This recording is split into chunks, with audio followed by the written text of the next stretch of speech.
پی کے حالات آج کل کیسے ہیں؟ سننے میں تو آ رہا ہے کہ وہاں پہ جو ہے وہ پاکستانی جو طالبان ہیں انہوں نے اپنی جگہ بنانی شروع کر دی ہے، اور ابھی کوئی اتنی بڑی خبر نہیں آئی ہے کہ وہاں سے لوگوں کا انخلاء شروع ہوا ہے، لیکن پاکستانی آرم فورسز جو ہیں وہاں پہنچی ہیں اور کافی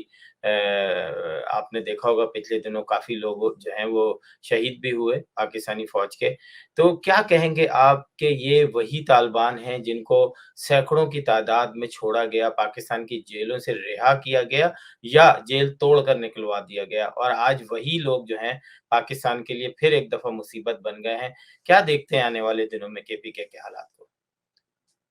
دیکھیں، یہ بات تو طے ہے کہ حالات جو ہیں وہ ٹھیک نہیں ہیں۔ جو کراس بارڈر ٹیررزم کا خطرہ تھا، جو ہمارے یہاں بڑا ایک امید کا اظہار کیا گیا تھا جب طالبان کی حکومت آئی تھی، اس کے بعد کہ شاید یہ مسئلہ اب حل ہو جائے گا اور ہمارا وہ بارڈر سیکیور ہو جائے گا، ایسا نہیں ہوا۔ جو ایک اور تھیوری تھی کہ افغان طالبان اور پاکستانی طالبان جو ہیں ان کے آپس میں تعلقات نہیں ہیں، وہ دو علیحدہ علیحدہ اینٹیز ہیں، وہ بھی بڑی حد تک ڈی بنک ہو گئی ہے۔ وہ مل کر کارروائیاں کرتے ہیں، ابھی بھی ان کو پاکستانی طالبان کو افغانستان میں محفوظ پناہ گاہیں مل رہی ہیں۔ جو لوگ ادھر کی جیلوں میں موجود تھے اشرف غنی کے زمانے میں، ان کو پاکستان کے حوالے کرنے سے انکار کر دیا ہے انہوں نے۔ جو جیلوں سے پاکستانی جیلوں سے نکلنے کی آپ نے بات کی، یہ ٹھیک ہے کہ جس زمانے میں مذاکرات چل رہے تھے افغان طالبان کے ساتھ، تو کچھ لوگ پاکستانی جیلوں سے ضرور رہا کیے گئے تھے ایک گڈ ول میجر کے طور پر، تاکہ ان کا اعتماد جیتا جا سکے۔ اس کے بعد پھر یہ جو ابھی حال ہی میں بنو والا واقعہ ہوا، اس سے پہلے بنو جیل اور ڈیرہ اسماعیل خان جیل میں اس طرح کے واقعات ہو چکے ہیں جہاں سے طالبان نے اپنے لوگوں کو چھڑوا لیا تھا بڑی تعداد میں، تو یہ بات بھی ٹھیک ہے۔ لیکن اس کے ساتھ ساتھ یہ جو ہمارا رویہ ہے خاص طور پر ہماری حکومت کا اور ہمارے عسکری حکام کا، کہ وہ کسی ایک پالیسی پر نہیں پہنچتے ہیں، کبھی وہ آپریشن شروع کر دیتے ہیں، کبھی وہ مذاکرات کی طرف بھاگتے ہیں۔ جب تک یہ پالیسی کنسسٹنٹ نہیں ہوگی اور اس حوالے سے سٹیک ہولڈرز کو آن بورڈ نہیں لیا جائے گا،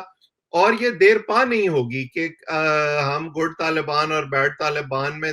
جو تخصیص کرنا ہے وہ ختم کر دیں، ہم اسی پالیسی پر کار بند رہیں،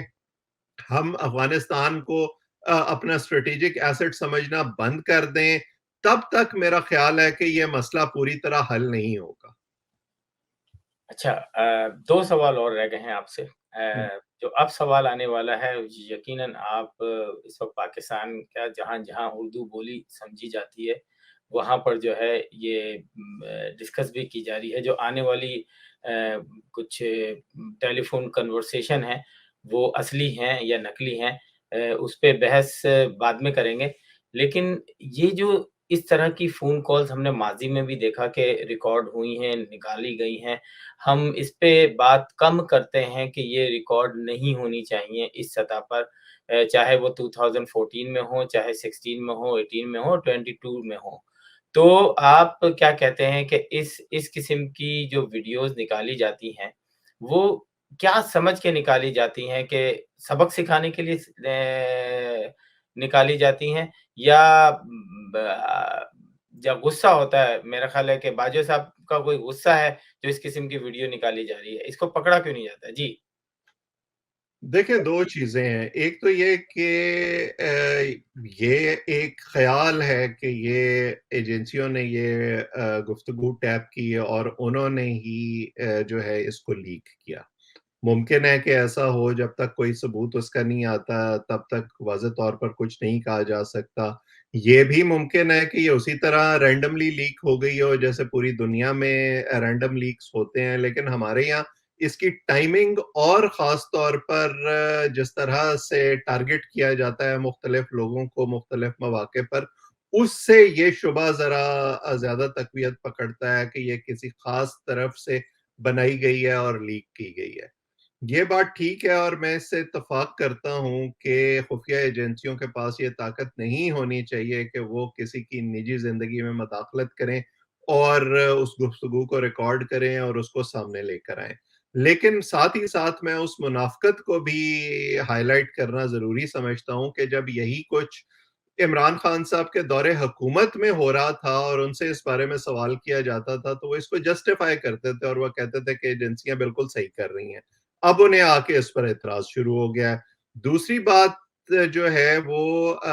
جب آپ ایک پبلک لائف میں ہوتے ہیں اور آپ لیڈر ہونے کا دعویٰ کرتے ہیں تو آپ کی نجی زندگی شاید اتنی نجی نہیں رہتی, بالکل کیونکہ آپ اپنے ووٹرز سے, اپنے فالوورز سے, اپنے ملک کے رہنے والوں سے یہ وعدہ کر کے اقتدار میں آنے کی کوشش کرتے ہیں, ان کو لیڈر بننے کی کوشش کرتے ہیں کہ میں تم سے بہتر ہوں, میں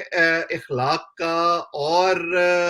جو باقی معاملات ہیں ان کا وہ معیار سیٹ کروں گا جس کے نتیجے میں تم میرے پیچھے چلنا شروع کرو گے. تو اگر ایسا شخص ہی اس قسم کے کاموں میں مصروف ہونا شروع ہو جائے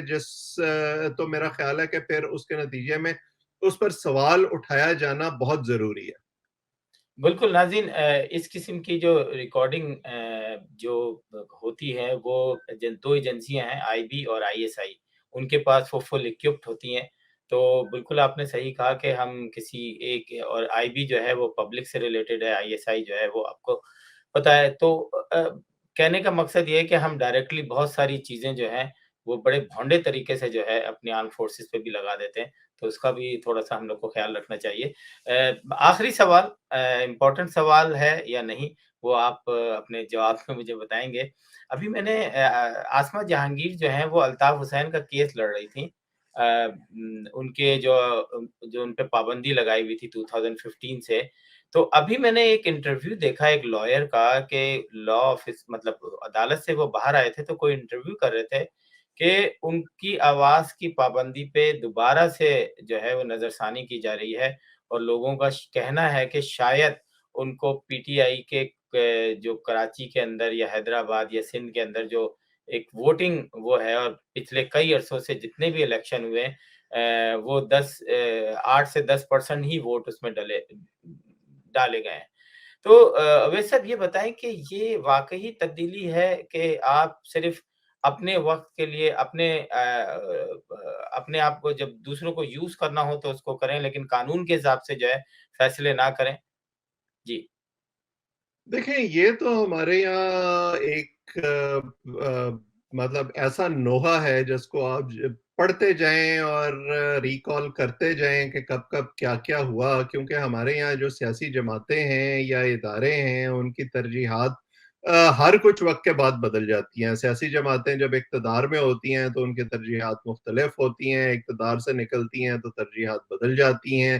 اپوزیشن میں ان کی ڈیمانڈز کچھ اور ہوتی ہیں, حکومت میں آ کے وہ اس کو بھول جاتے ہیں. اسی طرح ہمارے جو مقتدر ادارے ہیں ان کا بھی کچھ پتہ نہیں چلتا. جیسے میں ابھی ٹیررزم کی پالیسی کے حوالے سے بھی بات کر رہا تھا کہ کبھی وہ ایک سمت میں دوڑ لگاتے ہیں, کبھی بالکل الٹی سمت میں چلنا شروع کر دیتے ہیں. تو یہ تو بات ٹھیک ہے کہ مطلب اب اس پہ میں کیا کہوں اور کہاں تک کہوں کہ شاید اسی قسم کی جو زگ زیگ پالیسیاں ہیں ان کے نتیجے میں ہم آج وہاں کھڑے ہیں اور ہماری وہ حالت ہے جو آپ کو نظر آتی ہے. بالکل بالکل صحیح کہا آپ نے کہ دوسرے کا بکرا ذبح کر کے اپنی بوٹی نکالنے کے چکر میں ملک کو اس حال تک پہنچا دیا گیا ہے.